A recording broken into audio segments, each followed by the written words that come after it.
It's been a while since I've gone solo on an episode of Locked On Warriors. Larry Krueger was supposed to join me. I have no idea where he is. But you know what? Screw it. It's been a long time. It's been a while since I've embraced and engaged and communicated with the audience on a one-on-one basis. So here I am. Cyrus Saatsaz is going solo. This might be a short yet sweet show. I want to talk about a couple things. I want to talk about the fact that Klay Thompson, I feel like, is being utterly disrespected. He's posting some fantastic content on his Instagram account, more specifically his stories, which stay up for 24 hours. But I really think Klay Thompson is going to have a breakout year, even by his standards. I'm going to break down his stats real quick just to show you the potential of Klay Thompson. I'm going to briefly talk about that Donovan Mitchell trade, which went down today. Sorry, Knicks fans, you got screwed yet again. As I've said time and time again, the feces rolls from the top. And that's why the Golden State Warriors are thriving, is because they have an ownership group who cares. They have an ownership group who's willing to spend. They have owners who aren't just complete and utter, just narcissistic, egomaniacal, just conceited individuals. I don't know how else to describe James Dolan, but the Knicks are screwed when it comes to owners. So I'll talk about that for a little bit. I'm just happy Donovan Mitchell is no longer in the Western Conference. That's one less star player for the Warriors to worry about. And I'm going to also really quickly review some of these other rosters that the majority of NBA scouts, coaches, and executives think have a better chance of the Warriors to make the NBA Finals. It's utterly absurd. I'm going to break it all down next. I'm Cyrus Saatsaz. This is Locked On Warriors.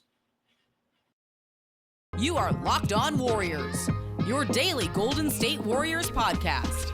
Part of the Locked On Podcast Network, your team every day.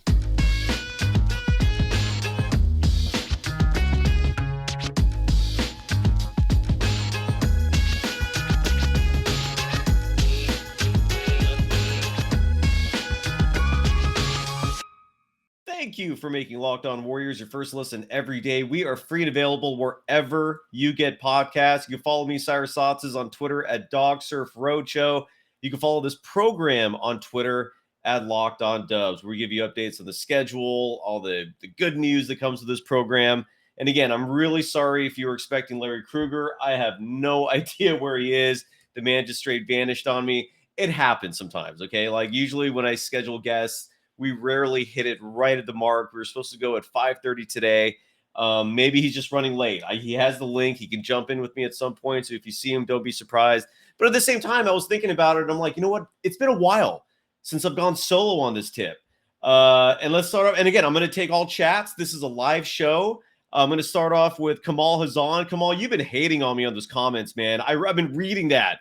I read what you wrote, dude. You straight up hater. But Kamal writes, how about Steph graduation? Cyrus the man, get one. Thank you, brother. I really do appreciate that. And I got to give mad kudos to Stephen Curry because, as Kamal just said, the guy, he's a perfect role model. He leads by example. He went back, got his degree from Davidson. He had to have a degree in order for his number to be retired.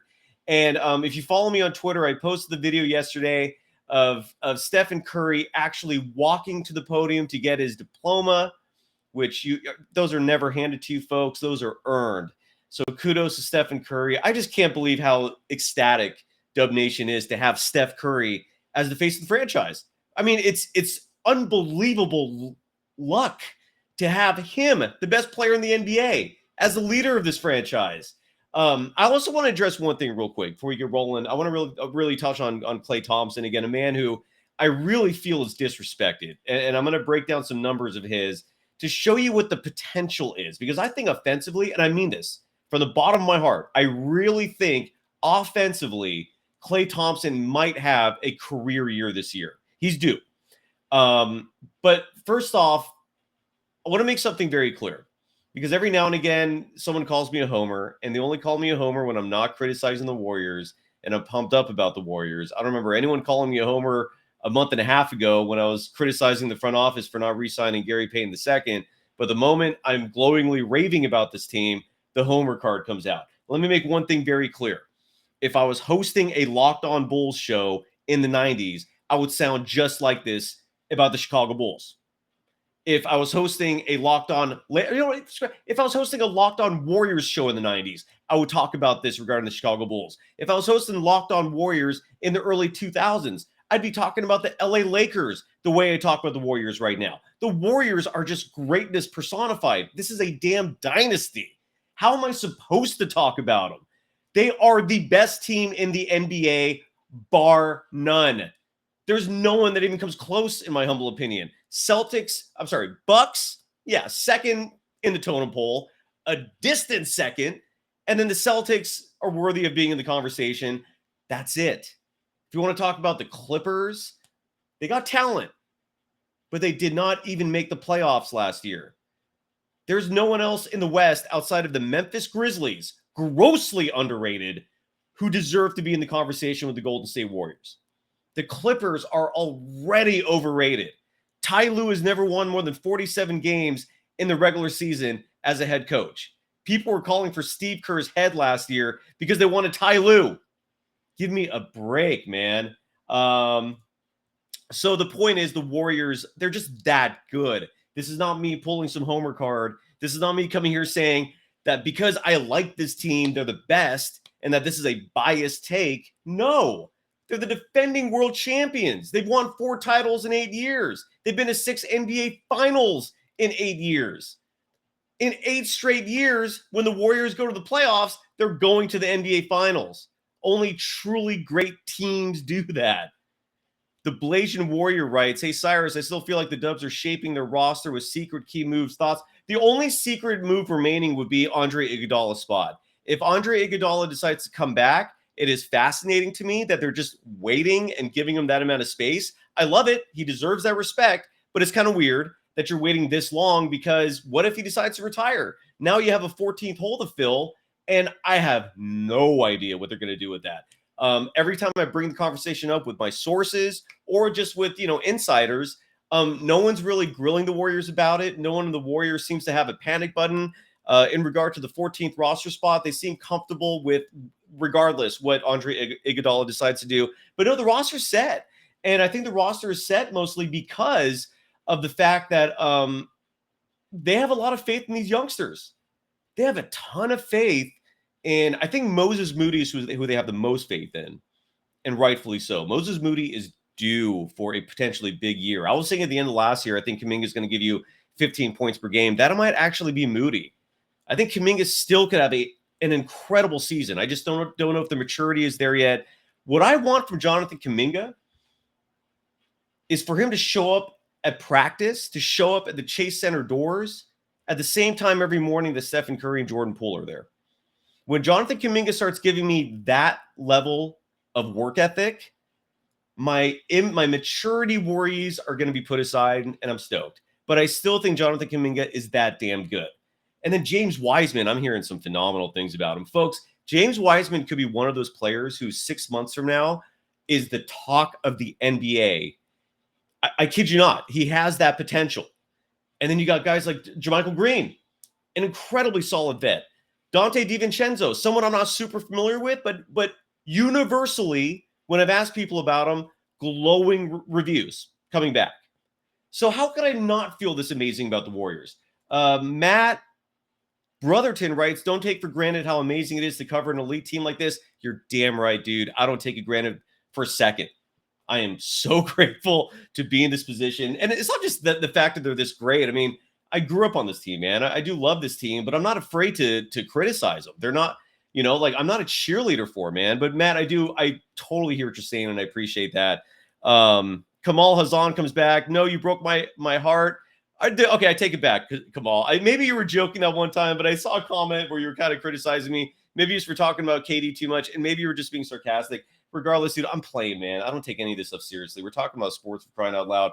Dude, the love is there, Kamal. Please don't take that seriously, dude. It's all good. And Kamal, you also write, that's real, man. There's a 2-team in NBA Warriors and the rest. Yeah, it's hard to disagree with that. I think the Bucks are a little worthy of being in the conversation just because it was only a year ago that they won the title. They probably would have been in the NBA Finals if Middleton wasn't injured. But I'll say this, and I believe this with all my heart, and I believe it largely based on the fact that the Warriors, when they played the Bucks in the regular season, and I'll pull up that game again on the Warriors schedule just to remind people. There was a Saturday game between the Warriors and the Bucks, nationally televised, ABC, and the hype was real. And what I mean by that is that I think both teams came into this wanting to win. All right. They weren't just treating it like another regular season game. They both were looking at each other like the Bucks were looking at the Warriors like, we're the defending world champs. We need to remind you that even though you're on the up and up, that we control this thing. The Warriors were just already busting out their swag, and they wanted to send a message to the Bucks that we can beat you. Just because you won the title last year does not mean you're going to win it again this year. And I got to look at that. I'm pulling up the numbers right now, real quick, because that game was so telling in terms of where these two teams were. Okay, and the Warriors won that game 122-109. All right. Now in that game, the Warriors were missing Draymond Green. Okay, so the guy that was going to defend Giannis Antetokounmpo, his primary defensive assignment, Draymond Green, a player who I think you could safely say is top 3 all time among defensive players in the NBA. Dennis Rodman, Draymond Green, you tell me who the third person is. Could be Scottie Pippen, could be Michael Jordan, Ben Wallace. I don't think Bruce Bowen is worthy of that high of an accolade. I know I'm missing a lot of people. Artis Gilmore in the 70s and 80s was an unbelievable defender. But Draymond Green is the elite of the elite, and he wasn't there. And so Giannis still played 34 minutes. He got his 31 points, 8 rebounds, 7 assists, but a minus 26 on the plus minus. That was without Draymond Green. Chris Middleton was held to 18 points. Drew Holiday was held to 13 points in 33 minutes of play. Meanwhile, Andrew Wiggins put up 21. Klay Thompson, who I'm going to really hype up in just a moment here, put up 38 in that game. Oh, guess what? Jordan Poole. Forgot about him. He put up 30 in that game. Stephen Curry, by the way, had one of his worst games of the season that night. Only had 8 points, 8 assists in 33 minutes. Yet the Warriors, in front of a nationally televised audience, put a whooping on the Milwaukee Bucks, 122-109. I saw that game. There are certain regular season games that carry weight for me. That was one of them, because players do show up sometimes in the regular season, especially when two heavyweights are going at it. They step it up. The intensity's there. And the Warriors showed me in that Suns game on Christmas Day and against the Bucks in that late regular season day that they're the best team in the NBA. And I really do believe that if the Bucks were in the NBA Finals instead of the Celtics, that would be like a 5-game series. The Warriors would have just swept the floor with them. The Celtics and the Grizzlies were their 2 arch nemesis last year, and they still took care of both of them in 6 games. So come at me, NBA scouts, execs, coaches, 8 of 15 who picked the Clippers to come out of the West. Are you out of your freaking minds, man? Are you out of your minds? Trey Dunn, LOL, damn right. Got to show some love real quick to one of our longtime sponsors, of course, BetOnline. Why not? They've been with the show from the very beginning, and more specifically, betonline.net. They're your number one source for all your pro and college football betting needs and sports information this season. You can find all the latest football league developments, game matchups, news, and podcasts, including this year's opening week games. That's right. The NFL is just around the corner. That's one of many things I want to talk about with Kruger today, who is not here, unfortunately. But I also got this email from the president of BetOnline, Jimmy Shapiro. What a name for the boss of a gambling syndicate. I absolutely love that. That is so G. Jimmy gave me the odds on the Cleveland Cavaliers title odds thanks to the Donovan Mitchell trade that happened today. A trade, by the way, that the Knicks could have easily offered more. And I cannot emphasize enough, just when you have a horrible owner, this is what happens. James Dolan, outside of maybe Sarver in Phoenix, right? Is that his name? There's some really bad owners in the NBA, and I really do think James Dolan is at the peak. And this is what happens. You lose out on star players, and you go all out. You get a guy like Jalen Brunson, and that's going to mean absolutely nothing. You give RJ Barrett, a player who has proven nothing in the NBA, a massive extension. That's what happens when you have a bad owner. So the Cleveland Cavaliers, meanwhile, they already had Mobley. They already had Darius Garland. Now they get Donovan Mitchell. They got a great supporting cast. Their title odds are now 25-1, up from 125-1. And their Eastern Conference odds went from 60-1 to now 12-1. Those are the odds for the Cavaliers winning the world title and the Eastern Conference title. They're actually in the discussion, folks. You can get all that information and you can make all those bets with BetOnline. Head to the website today or use your mobile device to learn more about the trends in action. BetOnline, it's where the game starts. You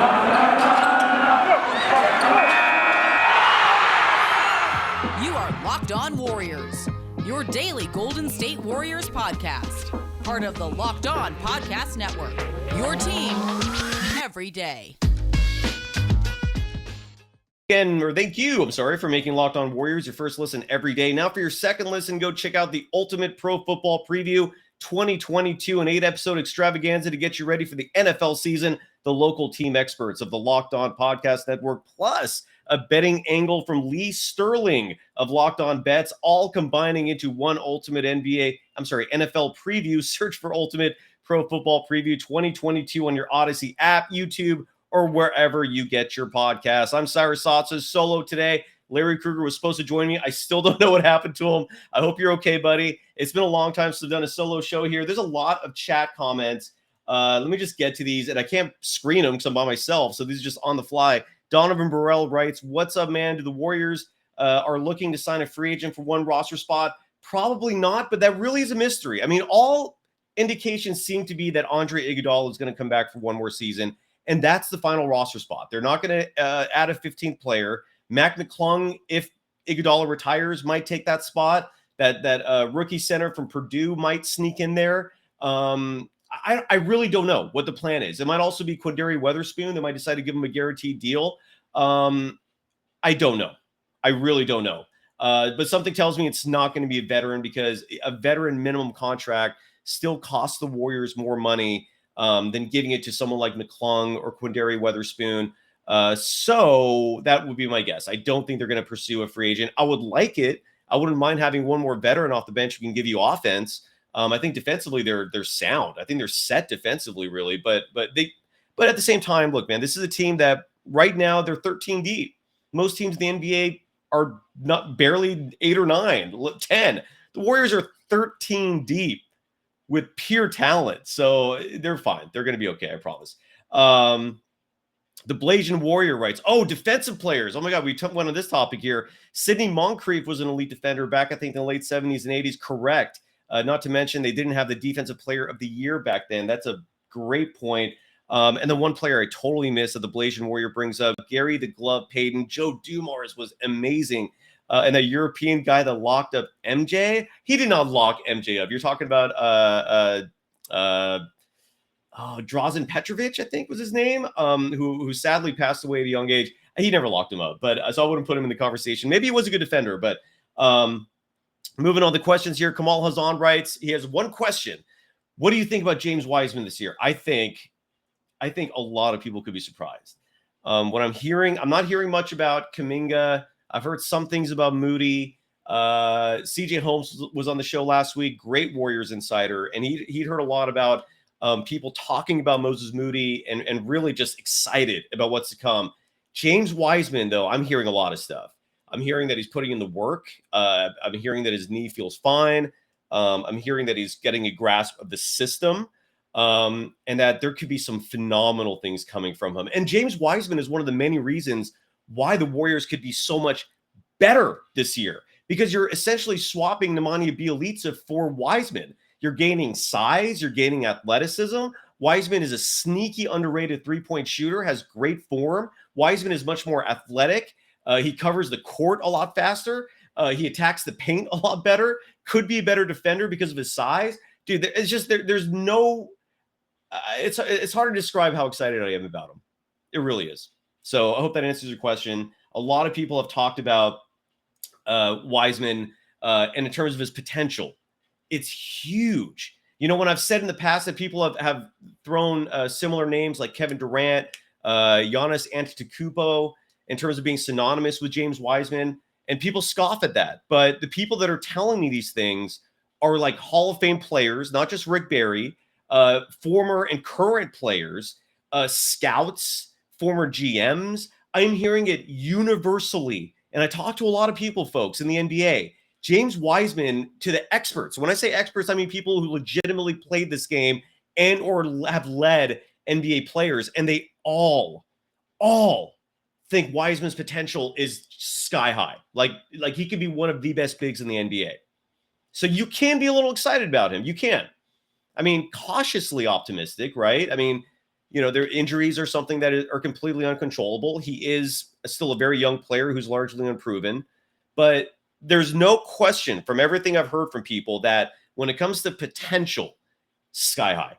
And I think there's reason to be excited for him. I really do, Kamal, and for everyone else who's wondering about him. I want to quickly talk about, and just to say what's up to some people here. Naomi, hello, right back to you, or Amy, whichever one you prefer. So I want to talk about Klay Thompson because for some reason people are just hating on him. The hate's coming largely from the fact that he's due a lot of money. He's making $40 million this year. He's going to make a little more next year. And so the topic of his free agency is coming up in 2 years. I got to first say this. Okay. Keith Smith was on this show a few weeks back, maybe a month back. He's a spot track. He's a salary cap expert. If you missed that show, it's in the archives, has not dated itself at all. Strongly recommend checking that out because he broke down the Warriors salary cap situation and maybe more importantly, the upcoming CBA.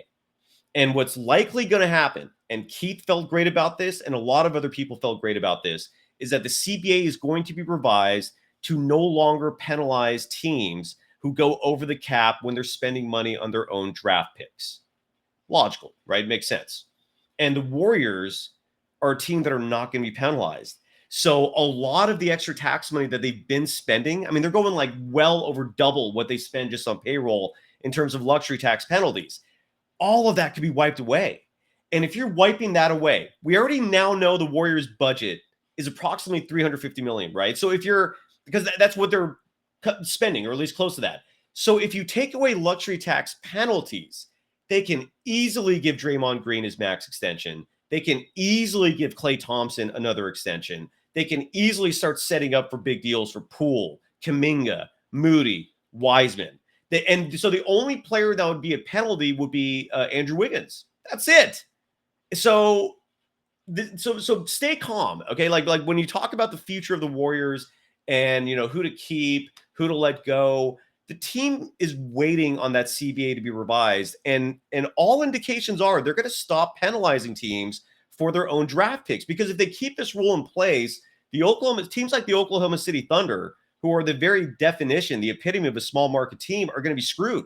I mean, teams like them, teams like the Utah Jazz and another small market who just have a stockpile of draft picks, they're going to get penalized heavily for that. And that goes against the very spirit of the law, right? So in all likelihood, when you talk about things just turning up roses for the Golden State Warriors, that's just going to go up there because in all likelihood, there's a very strong possibility that they're going to waive that penalty. And a team like the Warriors, who invests incredibly strongly in player development and draft picks, they're not going to get penalized, and they're going to be able to afford to keep everyone. So I'm not hitting a huge panic button on that. And that's why I think Klay Thompson, I really think he has to be a lifer. To me, the Splash Brothers have to finish their careers as Warriors no matter what. And I was looking at Klay Thompson's stats. All right. His best season statistically was the 2015-16 season, the year the Warriors won 73 games. He averaged 20. I'm sorry. Let me correct that. His best scoring season was actually the year after that, the first year when Kevin Durant was here, where he averaged 22.3 points per game. Okay, that's a solid scoring clip. He shot 41.4% from the three-point line. He shot 46.8% from the field. All right. He's supposedly working on his rebounding, getting better. He only averages usually 3.7, 3.8. That number is always consistent. And then the year before that, which was the 2015-16 season, he averaged 22.1, but he shot 42.5 from three, 47% from the field. And my point is, he's had a lot of years like that. In 2018-19, he put up 21.5. In the team's first title season, he put up 21.7. These are all, I believe, his all-star years as well. He's made 5 all-star teams. My point is, Klay Thompson is at a place right now where mentally he's at the peak of his powers. And in the sport of basketball, when it clicks here, where you've learned this game, where everything slows down for you, but you're at your physical peak of your powers, that's when everything lights up. And Klay Thompson offensively is there. I was really concerned defensively until I saw him in game 3 of the NBA Finals and everything beyond that, where we saw that lockdown defender come back. And I'm telling you, folks, he's going to be putting up 23, 24 points a game this year. He's not old, okay? He's 32 years old. He sat out for 2.5 years because of those leg injuries, but he's healthy, all right? He's back to full form, and he's going to light it up, folks. I really cannot emphasize that enough. It's just, call it intuition, call it the fact again. He's at 32, still in his prime. He's put up large numbers before. People have talked about, well, Jordan Poole might take some of his points away. He had Kevin Durant on his team, and when Kevin Durant was on his team, he was routinely putting up well over 20 points a game. 22.3, 20, 21.5. Those are the 3 years with Kevin Durant. And you got to think about Klay Thompson bigger picture too, because in the postseason, he's a monster, right? He never loses. The only time he's ever lost in the postseason was 2015-16, which, by the way, they would have won if the NBA did not suspend Draymond Green, obviously. So he's a winner. That intangible is not something you can just write off. And as a postseason player, this last postseason, he put up 19 points per game. And again, this last year was one of his worst years. Him and Steph both in terms of shooting. He put up 38.5% three. Field goal percentage still solid, not great, but solid, 42.9. But in that year where he got injured, he was averaging 20.7 points per game. He was on the cusp of exploding. The Warriors still could have beaten the Raptors in those NBA Finals if Klay was healthy. Probably not, but you never know. The Warriors have done more with less. And then in 2015-16, he averaged, and that was a 73-win season, Game 6 Klay emerged. He averaged 24.3 points per game during that postseason. So I really see it. I really see him being a 24-point per game scorer. And I just want to sit here and endorse Klay Alexander Thompson for being one of the greatest players this game's ever seen. He's going to, I really think his best years are to come, and he is motivated and hungry to prove a lot of people wrong. And I'm just so excited to see it. What's going on in the chat here as we start wrapping things up? Thank you for putting up with Solo Cyrus today. Again, Larry Krueger was supposed to join me. I really hope he's okay. I still don't see a text from him. So Trey Dunn does not agree with me. He says he'll be better, way better, though, just not dominating by the numbers. I don't agree with that. I think he's already put up over 24 in a postseason. And that was the 15-16 year when the Warriors won 73 games. They played 24 playoff games that postseason. He averaged 24.3 points per game. So if you can do it in a 24-game clip against the most intense of competition, why can't you do it over 80 games in a regular season where most of the competition is meager by comparison? I really do think he's going to be putting up a lot of numbers. And yeah, the Blasian Warrior, that's my guy, man. I love him. And I really think he's going to light it up this year. Manuel Mars writes, Klay Thompson deserves every dollar he is getting. 100% agree with you there. At a minimum, he provides just a security blanket for Stephen Curry. Stephen Curry is so comfortable out there with Klay. His game gets better when Klay's out there. You can't forget that either. And I do agree that Klay's going to be on beast mode this season.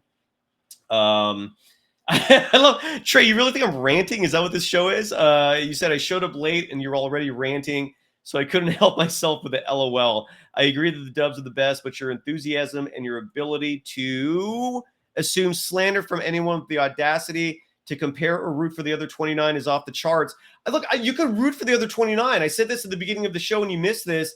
If I was hosting Locked On Warriors in the 90s, when the Bulls were playing, I would be exuding the same enthusiasm, the same confidence for a team I could care less about, the Chicago Bulls. If I was hosting Locked On Warriors in the early 2000s, I would be sharing the same energy and same confidence for the LA Lakers. The Warriors are just that damn good. Does that not make sense? Does that not make sense? And if you're going to come at me with another team that you think is better, who? The Milwaukee Bucks, a team that the Warriors last year without Draymond Green, with Stephen Curry on an off night, still beat handily on national television in a game the Bucks were really legitimately trying in. The Boston Celtics, the Warriors just beat and officially have the mental advantage over. The LA Clippers, Ty Lue's never won more than 47 games in a regular season in his entire career. Kawhi Leonard has missed well over a year of playing because of a torn ACL. Players don't just come back from that and shine. Paul George is routinely injured. Half that team is routinely injured. We have no idea how that team as a collective is going to play. The only team that still worries me is the Memphis Grizzlies. That's it. That's it. Who else are you going to throw at me, man? Don't sit here and accuse me of being a homer about this. They're just that damn good. And again, no one was calling me a homer a month ago when I was pissed off that the Warriors let Gary Payton II go. But JaMychal Green was a fantastic makeup addition. So there's that. I'm done. I need to eat dinner. I love all of you. I love that. And yeah, Manuel Mars, you're right. Health is the only impediment to the Warriors. That's it. On paper, if every team is healthy, the Warriors are easily the favorites to repeat as world champions. I'm already looking for three-peat, man. Call me cocky. I don't care, but they're that good. It's just that good. And I don't know what else to tell you, man. If you're going to come at me and say someone else is better, name the team. I'll have the debate all day. I just don't see it. So that's it. You can follow me on Twitter at DogSurfRoadshow. I sincerely thank you for joining me today. You can follow this program on Twitter at Locked On Dubs. I hope Larry Krueger is okay out there. And maybe I'll do a show tomorrow where I bring him back on. But love you all. Thank you. And we'll be back at this soon. Later.